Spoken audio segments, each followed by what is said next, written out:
296 चुने हुए लोग, लगभग 3 साल का समय, 12 सत्र, 167 बैठकें।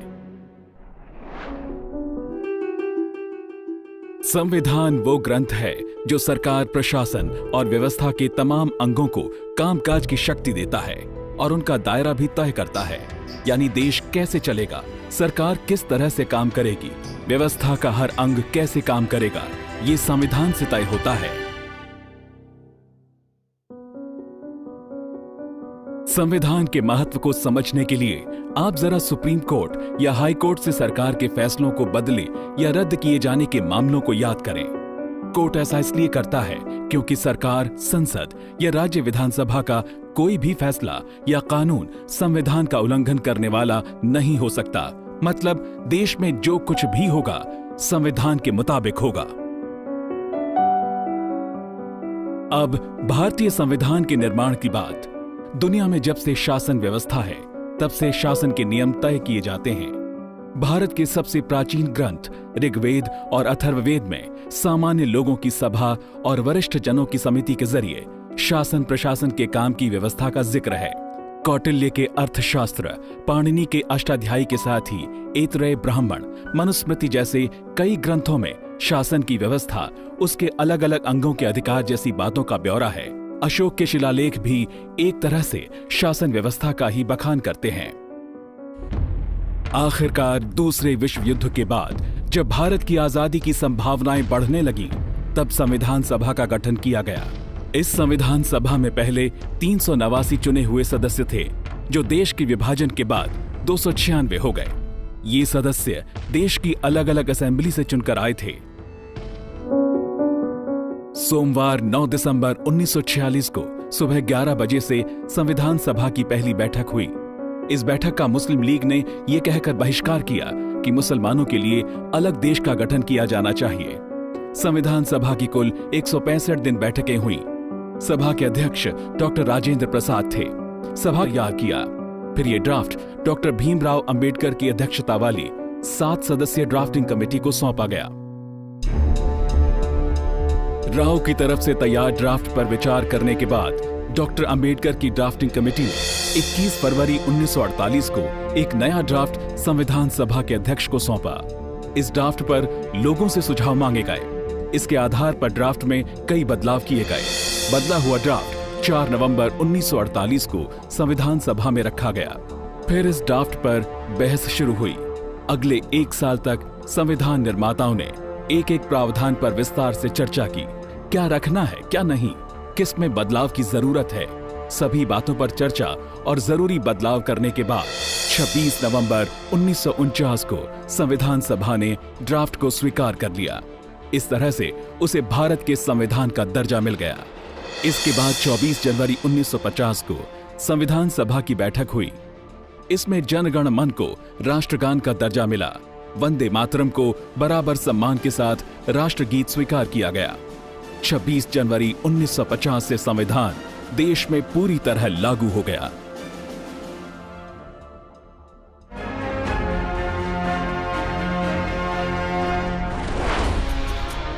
हमारा संविधान सीरीज में अब बात भारत के संविधान की उन विशेषताओं की जो इसे दुनिया के दूसरे देशों के संविधान से अलग बनाती हैं।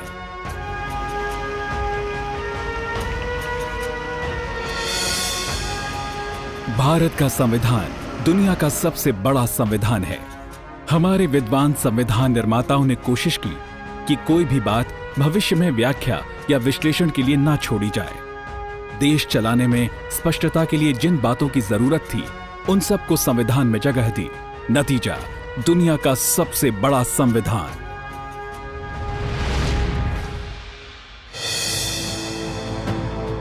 अमूमन संसद में वोट देने वालों के 2/3 बहुमत से संविधान में बदलाव हो सकता है। कुछ मामलों में संशोधन के लिए राज्यों से भी मंजूरी लेने की जरूरत पड़ती है। अब तक संविधान में 100 से भी ज्यादा संशोधन हो चुके हैं।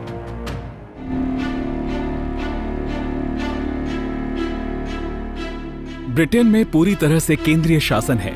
वहां देश के सभी हिस्सों में केंद्र के प्रतिनिधि ही काम करते हैं, जबकि अमेरिका में संघीय ढांचा है।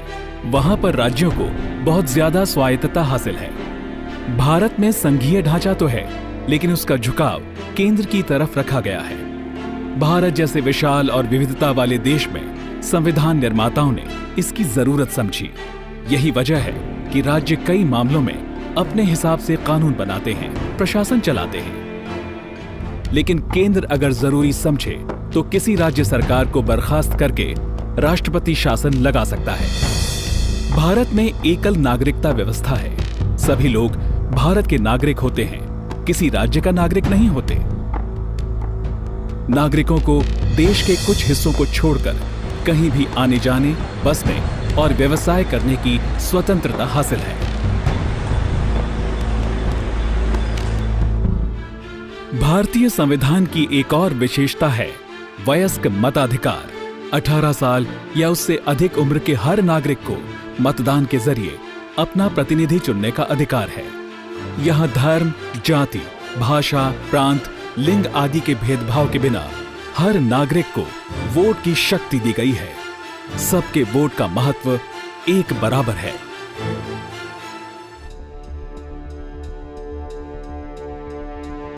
ब्रिटेन में भी पार्लियामेंट्री सिस्टम है, लेकिन वहां की हेड क्वीन है। क्वीन की जगह पर हमारे देश में राष्ट्रपति का पद माना गया है। भारत में राजशाही नहीं है। यहाँ किसी राज परिवार का व्यक्ति अपने जन्म के आधार पर देश का सर्वोच्च पद हासिल नहीं करता। देश का सर्वोच्च पद राष्ट्रपति का है, जिसके लिए चुनाव होता है। पद की योग्यता पूरी करने वाला कोई भी नागरिक राष्ट्रपति बन सकता है।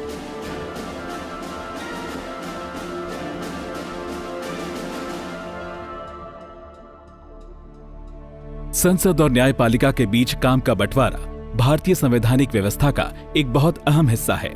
कई देशों में संसद की शक्ति अपार होती है। न्यायपालिका भी उस पर नियंत्रण नहीं लगा सकती, लेकिन भारत में ऐसा नहीं है। संसद को कानून बनाने का अधिकार दिया गया है, पर हर कानून की समीक्षा न्यायपालिका कर सकती है। अगर कानून संविधान के दायरे से बाहर है तो उसे निरस्त भी कर सकती है। स्वतंत्र और स्वायत्त न्यायपालिका भारतीय संविधान की एक बड़ी विशेषता है। संविधान के निर्माताओं ने इस बात को सुनिश्चित किया कि न्यायपालिका बिना किसी बाहरी दखल के अपना काम कर सके। संविधान निर्माता जैसा भारत चाहते थे, उसी के मुताबिक उन्होंने संविधान बनाया। पूरा संविधान जिन विचारों पर आधारित है, उसका परिचय देती है संविधान की प्रस्तावना। देश क्या है, कैसा है, इसके शासन का आधार क्या है, नागरिकों से क्या अपेक्षा है, हर बात इस प्रस्तावना में है। आइए इसे देखें। हम भारत के लोग भारत को एक संपूर्ण प्रभुत्व संपन्न, समाजवादी, पंथ निरपेक्ष, लोकतंत्रात्मक गणराज्य बनाने के लिए तथा उसके समस्त नागरिकों को सामाजिक, आर्थिक और राजनैतिक न्याय, विचार, अभिव्यक्ति, विश्वास, धर्म और उपासना की स्वतंत्रता, प्रतिष्ठा और अवसर की समता प्राप्त कराने के लिए तथा उन सब में व्यक्ति की गरिमा और राष्ट्र की एकता और अखंडता सुनिश्चित कराने वाली बंधुता बढ़ाने के लिए दृढ़ संकल्प होकर अपनी संविधान सभा में आज तारीख 26 नवंबर 1949 ईस्वी को एतद द्वारा इस संविधान को अंगीकृत, अधिनियमित और आत्मार्पित करते हैं। इस प्रस्तावना का एक एक शब्द भारत का परिचय देता है। सबसे पहले लिखा है संपूर्ण प्रभुत्व संपन्न, समाजवादी, पंथ निरपेक्ष, लोकतंत्रात्मक गणराज्य। मतलब ऐसा देश जो किसी के अधीन नहीं है, जो पूरे समाज के कल्याण के लिए काम करता है, जहां शासन हर धर्म को समान दृष्टि से देखता है, जहां लोकतंत्र है, लोग खुद अपने प्रतिनिधि चुनते हैं। आगे सभी नागरिकों को सामाजिक, आर्थिक और राजनीतिक न्याय देने का जिक्र है। साफ है कि भारत में हर नागरिक को सामाजिक, आर्थिक और राजनीतिक तौर पर एक जैसा अवसर देना, विषमताओं को दूर करना भारत की शासन व्यवस्था का आदर्श माना गया है।